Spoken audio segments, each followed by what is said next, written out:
Welcome, pro wrestling fans, to another episode of Squared Circle Speak. And today, we're not talking about weight limits. We're talking about no limits. That's right. We're doing the complete history of the TNA Impact Wrestling GFW Impact X Division Championship. It's had a lot of name. It was the NWA X Division Championship, TNA Impact Wrestling GFW. It's got a lot of names. But it's stayed the same. It's the X Division Championship. A lot of people thought it was like a cruiserweight title, but it's not. Except it was for a little bit. This title's crazy. So we're gonna get into this and go through the history and give our thoughts on the X Division Championship. So, are you ready to dive into this? Oh, I guess I should introduce us. I am Ryan, and my co-host is Nathan. In case this is your first time watching, we do daily videos here on the channel. So if you like this, hit subscribe, and we will have more for you. So, Nathan, you ready to deep dive into the history of the X Division Championship? Absolutely, and you almost forgot about me. So for the first couple here, they're all going to be at weekly pay-per-view events. So I won't be saying where they took place because it's just weekly pay-per-view events they were doing for the first couple years. That's all they did. It won't be for a while till we get to actual pay-per-views and stuff, and then I will talk about where they took place and whatever. So our first ever NWA X Division champion is AJ Styles. He won it on June 19th, 2002. He defeated Low Key, Jerry Lynn, and Psychosis in a four-way double elimination match to be crowned the inaugural champion. Yeah, I mean, what better person to first hold this belt than AJ Styles, you know? I mean, this And was kudos to TNA for back then for you had two guys that are definitely established with Psychosis and Jerry Lynn, and Low Key was kind of coming up, but AJ Styles was fresh. Not very many people. I mean, this was his big break, and what a way to give him a big way to establish a star right off the bat. yeah, and this was the second ever show they did. So AJ Styles was like a mainstay from the very, very beginning. He was also tag team champion. He was the first tag team champion too. So they really put AJ Styles over immediately in this company. All right, so he would hold that title for 49 days before dropping it to Low Key. This was a three-way dance, also involving Jerry Lynn. He would hold on to it for only 2 weeks, 14 days. He would drop it to Jerry Lynn. This was also a three-way match involving AJ Styles, but this was a ladder match. And so Jerry Lynn, so they all three, they had basically a feud here for a couple, like a month, and it was just the three of them going after the title back and forth. So yeah, and they called it the X Division. At first you think, oh, it's cruiserweights, but then it's X Division. It's extreme, crazy moves. So what yeah, better way than a ladder match? yeah. And so he would hold on to it for 49 days. He would get injured, so he would vacate the title. On October 9th, 2002, a ladder match was held. And I think we watched this pay-per-view. For some reason, we randomly decided to order a TNA pay-per-view, and we watched this match. Six Pac would win this title by defeating Kid Cash, Tony Mama Luke, the SATs, which are a tag team, Ace Steel, and AJ Styles in a ladder match to become the vacant champion. I don't know why we watched that. I remember this match. I'm pretty sure we just randomly ordered this show for some reason. Really? we didn't know what the hell was going on. Six Pac would hold on to it for 14 days. October 23rd, AJ Styles would beat Six Pac and have his second reign as NWA TNA X Division champion. Jerry Lynn would beat him on November 6th. AJ Styles would only hold on to that title for 2 weeks. And so Jerry Lynn gets his title back, and he is a two-time champion. Jerry Lynn would hold on to it for 35 days before Sonny Siaki on December 11th, 2002 would defeat Jerry Lynn to become X Division champion. Up to this point, everybody thought he was going to be the next Rock. Everyone thought he did, and he would have been. I'm pretty sure he had to retire, though, because he gave his kidney to his brother. something like that. So that's why he retired. So that's what, that's why it kind of sucks. But and the doctors, yeah, he had to donate a kidney to his brother, and doctors told him he couldn't wrestle anymore. So kind of a sad ending there. But yeah, Sonny Siaki was great back in the day. Up to this point, this is the longest reigning champion. He held it for 63 days. He was defeated by Kid Cash on February 12th, 2003. Kid Cash would hold on to it for 77 days.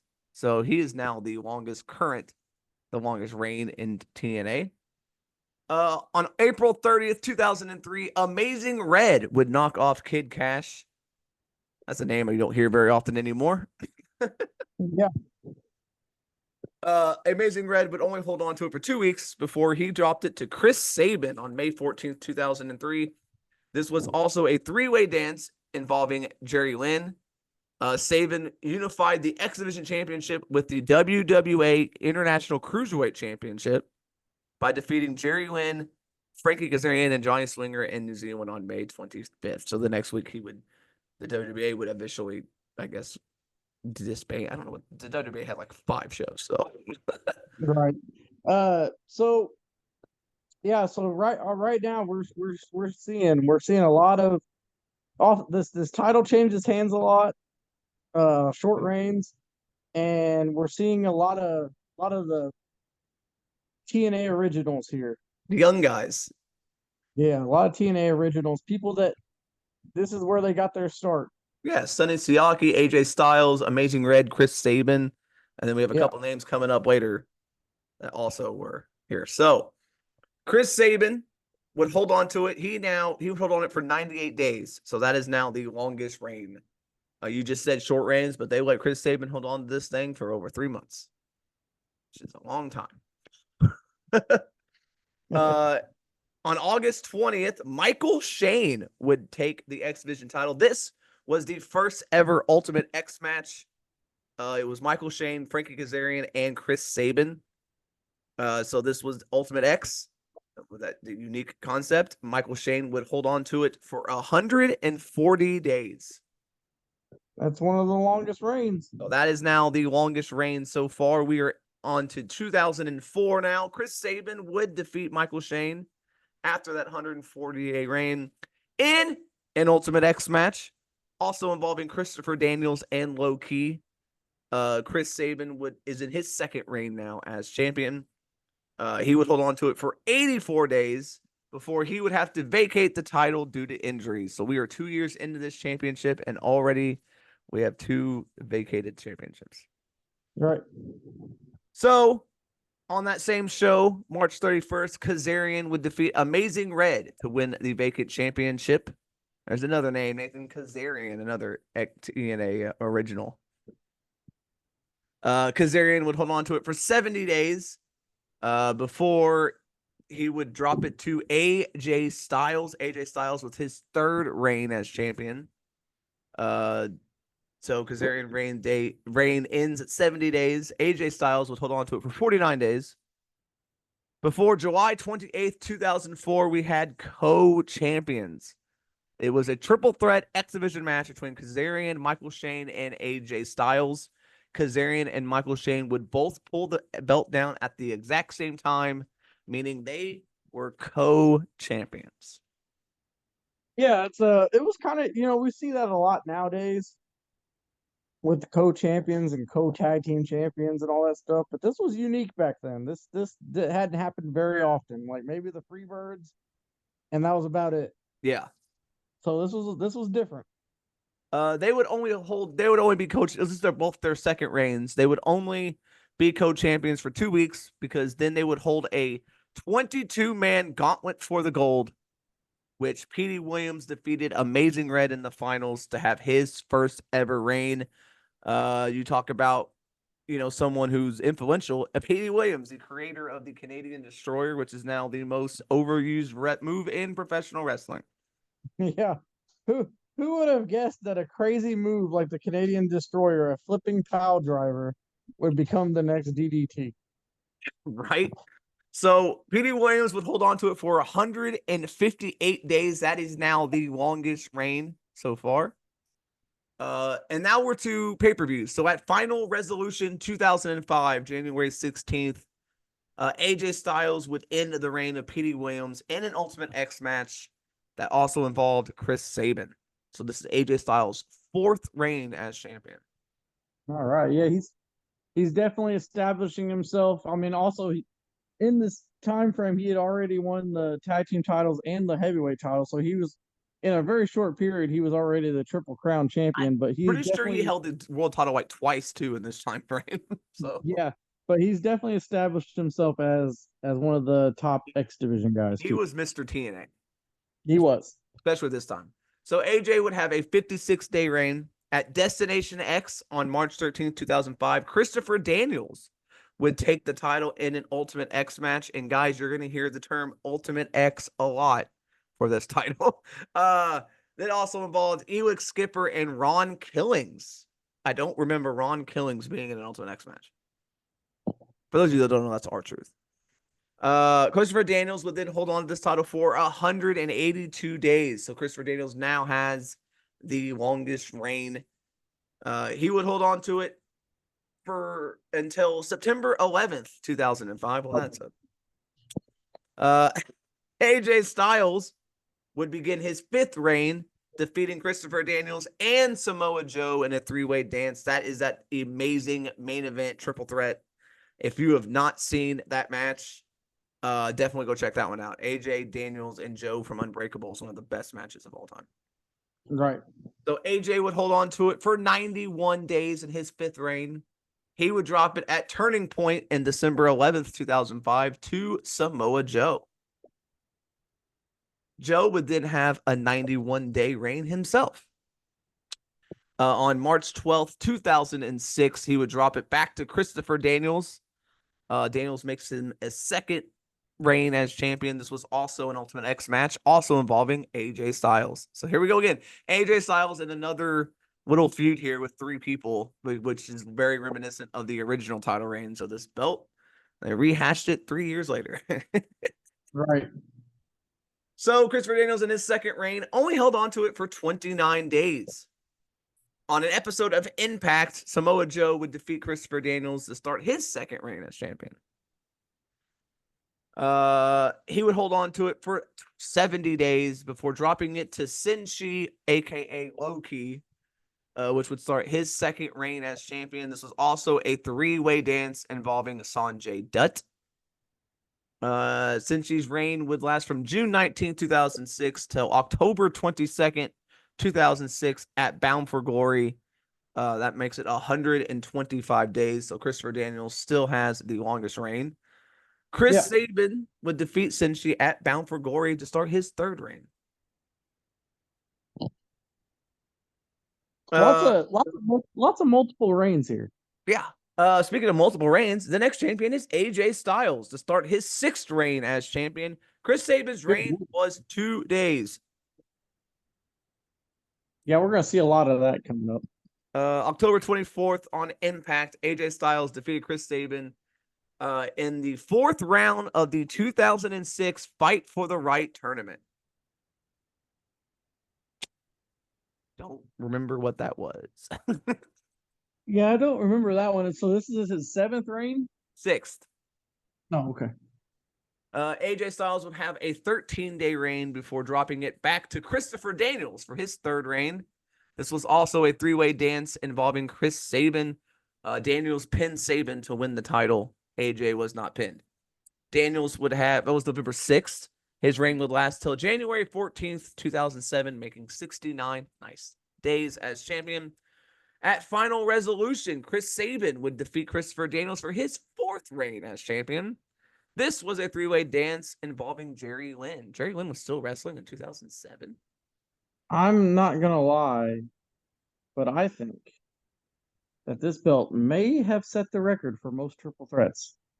I think almost every match has been a triple threat. Like, this is crazy. Where was I? Okay.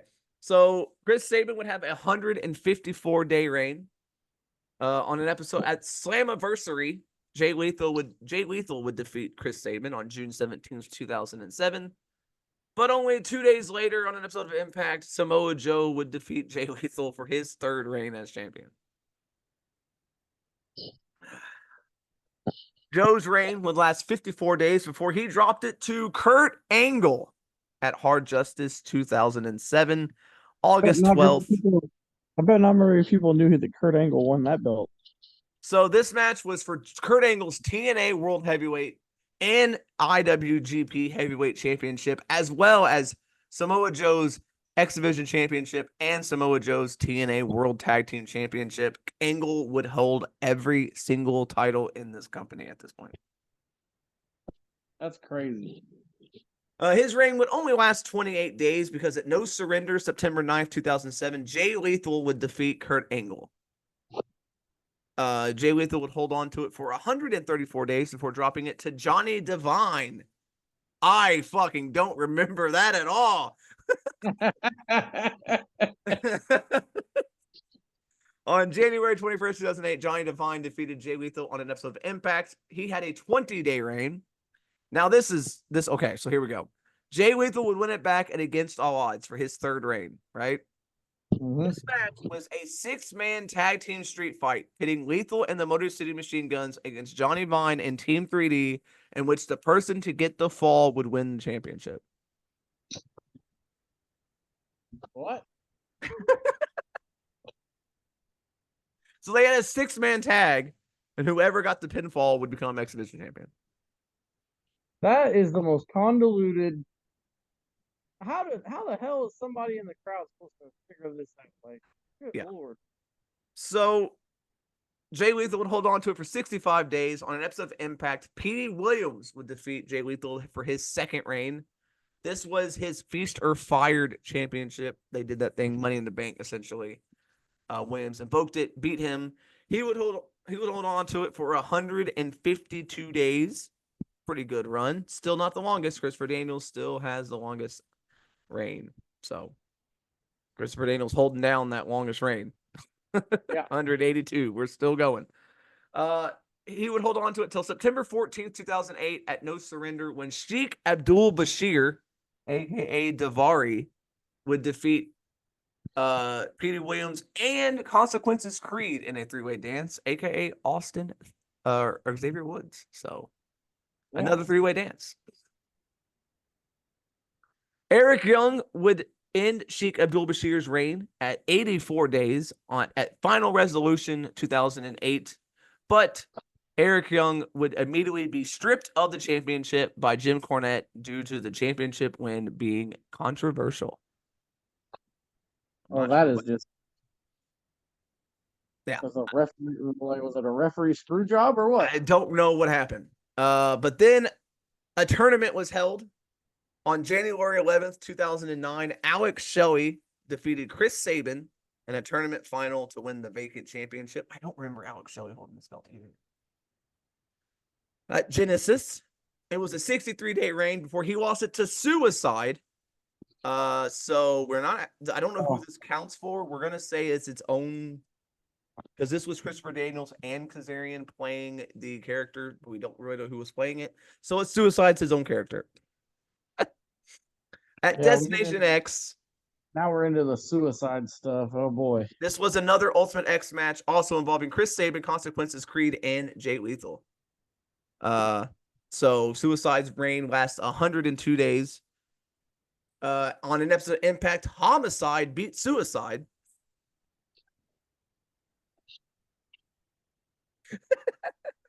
I never thought I'd hear those words.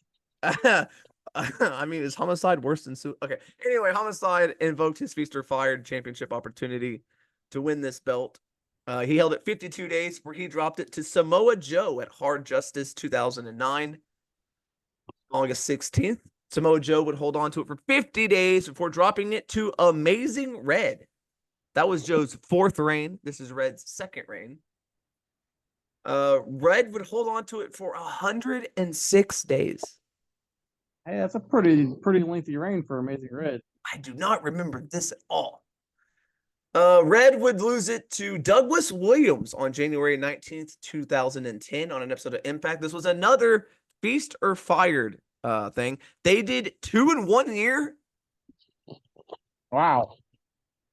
Because Homicide did it in June of 2009 and Douglas Williams did it in January of 2010. They did Feast or Fire that many fucking times.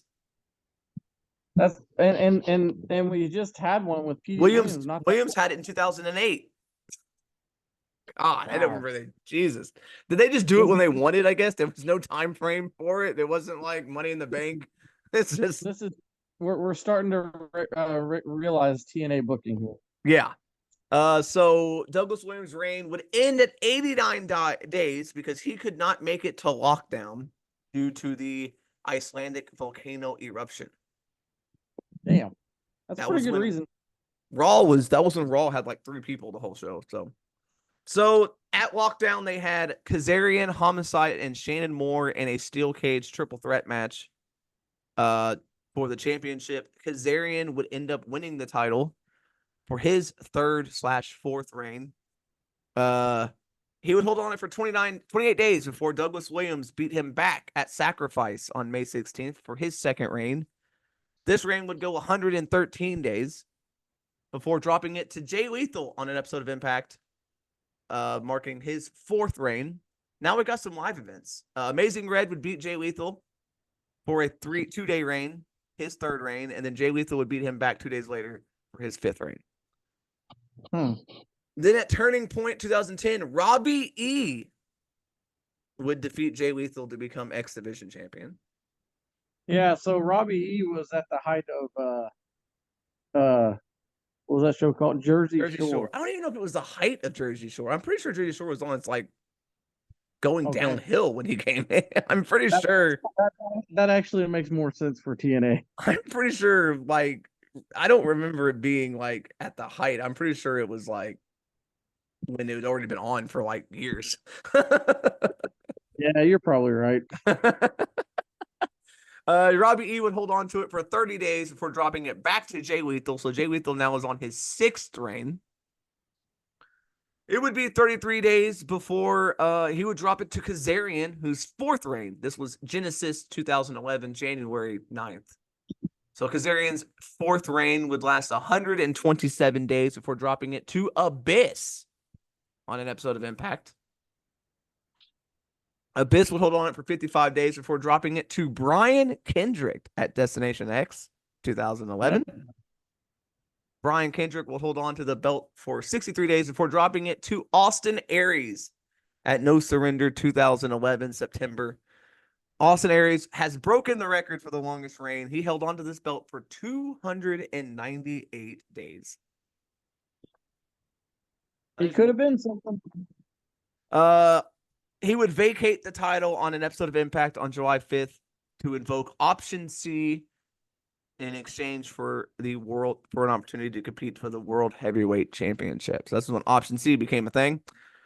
So they had an Ultimate X match at Destination X between Mason Andrews, Sanjay Dutt, and Kenny King and Zema Ion. This is where the X Division was at this point. Yeah, this is an eclectic group of people. Zema Ion would win the match and become the new champion. His reign would be 98 days before dropping the belt to Rob Van Dam at Bound for Glory 2012. Rob Van Dam would hold on to the belt for the silence was all I needed. Rob Van Dam would hold on to the belt for 137 days. He would drop it to Kenny King on an episode of Impact, February 28th. Kenny King, Kenny King's, it says here as a note, King's X Division membership was on the line. So I guess if Kenny King lost this match, he wasn't a part of the X Division anymore. Oh boy. This is we're getting into the weird TNA book here. So Kenny King would hold on to it for 94 days. At Slammiversary, Chris Sabin would beat Kenny King for his 5th reign as X Division champion. This also involved Suicide and was also an Ultimate X match. Then on an episode of Impact, Austin Aries would win the title back for his 2nd reign. Austin Aries dressed himself up as Suicide and took his place in a 3-way dance, also involving Kenny King. So Austin Aries dressed as Suicide won the X Division Championship. All right. Chris Sabin would defeat Austin Aries 9 days later for his 6th reign. And on the very same show, Chris Sabin would invoke Option C and vacate the championship. I hated that Option C thing, man. Yeah. So his Chris Sabin's 6th reign was a minute-long reign. That's insane. So then it was vacated. So on July 18th in Louisville, Kentucky, on an episode of Impact, they had, you guessed it, an Ultimate X match. This was an Ultimate X match. Okay. This was Manic, Sanjay Dutt, and Greg Maraschilio, which is, it's Trent Beretta. Holy shit. Oh. Okay. I had no idea that was his name in like Impact. Yeah, I didn't either. Wow, I guess. Okay. Manic would win this title, though. That's TJ Perkins. So Manic, this is technically his 2nd reign because in the last Suicide reign, it was Manic under the thing. So right. It was TJ. Manic would hold on to it for 94 days. He dropped it back to Chris Sabin for his 7th reign as championship at Bound for Glory. This was also an Ultimate X match involving Austin Aries, Jeff Hardy, and Samoa Joe. This is like a 5. Samoa Joe and Jeff Hardy. Wow. Chris Sabin would hold on to the belt for only 34 days where he dropped it back to Austin Aries. Austin Aries would have his 3rd reign only last 12 days because on an episode of Impact, December 5th, Chris Sabin would win the title back, giving him his 8th reign as champion. Then it's not over because 42 days later, Austin Aries would win the title back. What is happening? For his 4th reign. So then Austin Aries would hold on to it for 45 days. Then in Tokyo, Japan, Sonata would defeat Austin Aries for the championship. Now he holds on to it for 110 days. So we've actually got a little bit of a breather here. It's Before Austin Aries wins the title back for his 5th reign. It would only last 5 days because you guessed it, Nathan. Austin Aries would invoke Option C and vacate the championship for a TNA World Heavyweight Championship opportunity. He did this twice. Yeah. Good Lord. So then Samoa Joe would win the title for a 5th time, defeating Low-Ki and Sonata in a triple threat match. There's another one. Samoa Joe's 5th reign would only last 85 days because he would be not being medically cleared to compete, so he would have to vacate the championship. That's sad. So then that same show, they had a 4-way match between DJZ, Tigre Uno, and Manic, and Low-Ki, with Low-Ki winning the championship.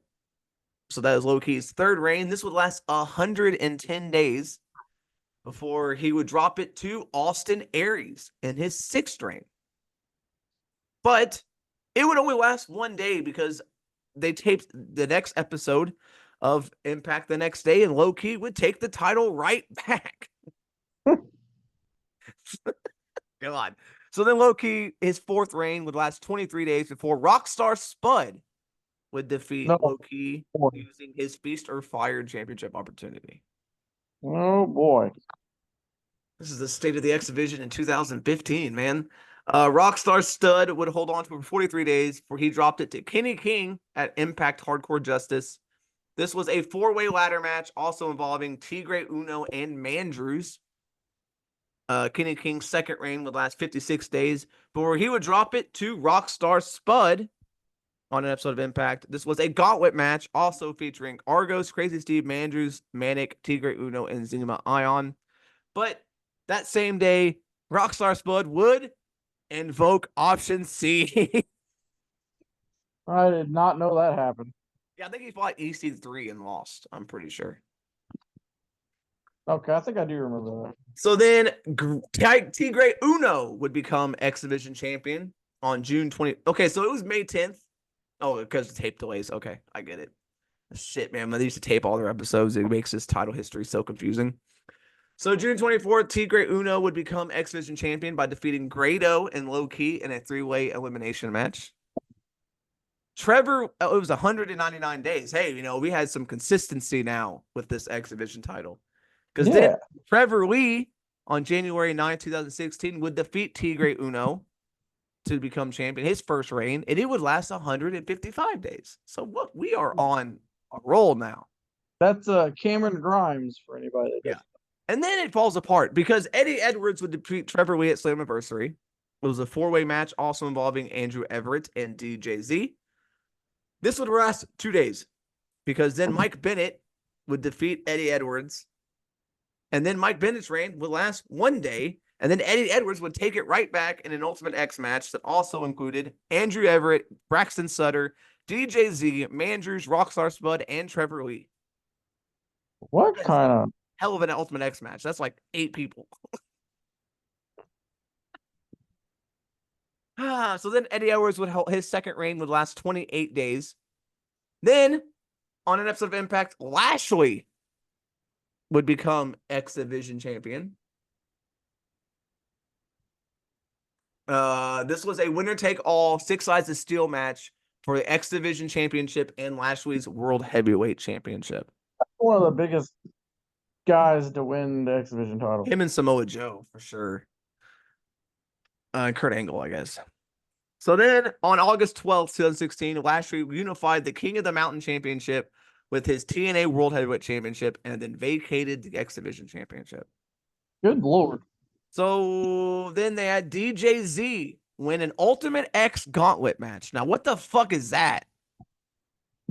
I have no idea. How do you combine those two matches? But it also included Andrew Everett, Braxton Sutter, Mandrews, Rockstar Spud, and Trevor Lee.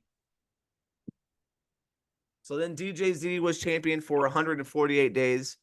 Trevor Lee would beat him on January 8th. Lee invoked his race for the case for a championship opportunity on Open Fight Night. This was a ladder match. Mm-hmm. What did any of that mean? That's what I'm saying. That was a whole lot of word. So they had Feast or Fire. They also had something called Race for the Case. What the fuck is Race for the Case? Right. You got me. So that Ultimate X Gauntlet match was an Ultimate X match mixed with a Royal Rumble. So people just came in anytime? Yeah. Jesus Christ. That sounds like a clusterfuck. So Trevor Lee's second reign as champion would last 102 days. Then during his reign, it became Impact Wrestling. So then it was now called the Impact Wrestling X Division Championship. So Low Key would defeat Trevor Lee for his 5th reign on April 20th, 2017. This was a 6-pack challenge that also included Desmond Xavier, Andrew Everett, Sanjay Dutt, and Suicide. Sanjay Dutt on May 3rd, 2017 would finally get his X Division Championship. His first time holding it came all the way in 2017. He had been there since almost the beginning. This happened in India, and it would last 81 days. Now, the title became Global Force Wrestling for a little bit. For like 2 months. So then it was the Global Force Wrestling X Division Championship. Trevor Lee would defeat Sanjay Dutt in a Falls Count Anywhere match on August 19th. His 3rd reign would last 82 days. Now we're back to Impact Wrestling. Taiji Ishimori would defeat Trevor Lee on November 9th, 2017 to have a 64-day reign. Matt Sydal would defeat Taiji Ishimori on a show called Impact Crossroads. This also impacts Matt Sydal's Grand Championship was on the line. Matt Sydal would hold this title for 191 days. He would drop it to Brian Cage on Slammiversary on July 22nd, 2018. Brian Cage on November 11th would vacate the title to invoke Option C. So then on January 6th, 2019, which is a long time after November 11th. So I'm not sure why they waited this long to crown champion. Yeah, yeah, they didn't have an X Division title for a while. But they had an Ultimate X match between Rich Swann, Ethan Page, Jake Crist, and Trey Miguel, with Rich Swann taking the title. Rich Swann would hold on to it for 194 days before dropping it to Jake Crist. Jake Crist would hold on to it for 93 days before dropping it to Ace Austin. There you go, Nathan. Ace Austin would this was an intergender ladder match, which was Ace Austin, Jake Crist, AC Romero, Daga, and Tessa Blanchard. So Ace Austin's title reign is either 171 or 173 days because the TV tapings are not 100% sure what day it took place. Right. He would hold on to it. That was at Bound for Glory. At Rebellion in April of 2020, Willie Mack would beat Ace Austin for the X Division Championship. Willie Mack would have a 99, 100-day reign, and he would drop it to Chris Bay at Slammiversary to 2020. Chris Bay's reign would be 27 days. He would drop it to Rahit Raju on Emergence 2020. Also, this was a triple threat match involving TJP. TJP would defeat Rohit Raju on Final Resolution to 2020 for his second reign, 91 days. Rohit Raju's reign was 120 days. TJP's reign was 91 days before he dropped it to Ace Austin again at Sacrifice. Ace Austin's second reign would last 43 days. We are now into 2021. Josh Alexander would beat Ace Austin at Rebellion 2021. Hold on to it for 151 days. And then guess what, Nathan? Option C. Ah. So on September 23rd, he would vacate the title. At Bound for Glory 2021, they had a three-way tournament final with Steve Macklin, El Phantasmo, and Trey Miguel. Trey Miguel would win. He would hold on to the title for 182 days before dropping it to Ace Austin for his third reign as X Division champion. This would last 57 days. He won it in a triple threat with Mike Bailey and Trey Miguel. Ace Austin would drop it to Mike Bailey at Slammiversary 2022 in an Ultimate X match involving Kenny King, Trey Miguel, Andrew Everett, and Alex Zane. Mike Bailey's reign would be 110 days. At Bound for Glory, Kazarian would beat Mike Bailey for his fifth reign as champion. It would last 1 day because on an episode of Impact, Frankie Kazarian would invoke Option C. God, I hate this Option C thing. Another vacate. So at Impact at Overdrive on November 18th, 2020, Trey Miguel would defeat Black Taurus in a tournament final to win the vacate title. Trey Miguel's reign would last 203 days. That's a long one. He would drop it to Chris Sabin at Against All Odds 2023. Sabin would hold on to the title for 36 days, dropping it to Leo Rush at Slammiversary 2023. Leo Rush would hold on to it for 56 days before dropping it back to Chris Sabin at Impact 1000. And then they go back to TNA. The name change, TNA, Chris Sabin. 167 days. He would drop it to Mustafa Ali at No Surrender 2024. Ali would hold on to it for 148 days before dropping it to Mike Bailey at Slammiversary in July, and that is where we currently stand with Mike Bailey as the current X champion. Yeah, and that was a weird stint there, like in the past. So, okay. So throughout this whole title history, it was like short reign, back and forth, back and forth, back and forth. And then towards the end here, in the last 4 years, there wasn't that many champions in that 4-year span. No, like they really slowed down the title changes in these last couple years. Yeah. We had a lot of long reigns. So Austin Aries has the record for the longest individual reign as champion, like I said. 298 days. But the longest person to hold the title the longest is Chris Sabin, 635 combined days as champion. He's also had the most number of reigns with 10. That's a lot. So Sabin at 10, Aries, Jay Lethal, and AJ Styles all have 6. and Samoa Joe, Loki, and Kazarian all have 5. Wow. So that is insane. That was 106 names. They had 106 champions in 20 years or 22 years for this title. A lot of vacated titles just due to option C. And a lot of triple threat matches. I'm pretty sure the most triple threat matches. It I'm might be the guaranteed. most name changes too. Yeah, that could be too. It changed names a lot. It changed belt designs a lot. Oh yeah, they had like 5, 6 different title designs for this title. Yeah. You know how hard this is gonna be. Anyway, What? nothing. I'm talking about what I have to do after this. Oh, well, so overall, what are your thoughts on the X Division title, Ryan? How do you remember this belt? I remember it for the 2004 to 2007 era with AJ, Sabin, Samoa Joe, Daniels having tremendous matches. Obviously, it birthed the Ultimate X match, which I guess you either love or hate as a match concept. It was always the best matches on these TNA shows. Like, and I haven't watched TNA lately, so I don't know, but it was always like in your face, high flying action. Even with the bigger guys, they'd still have great matches. Back in like the peak of TNA, which is like 2003 to 2007 was like peak TNA. Right. It was always great, and they always had great storyline. I don't know great storylines, but they always had great matches for this belt. And then it got a little stupid, but for a while there, they were on the right track with this title. Anyone could hold it.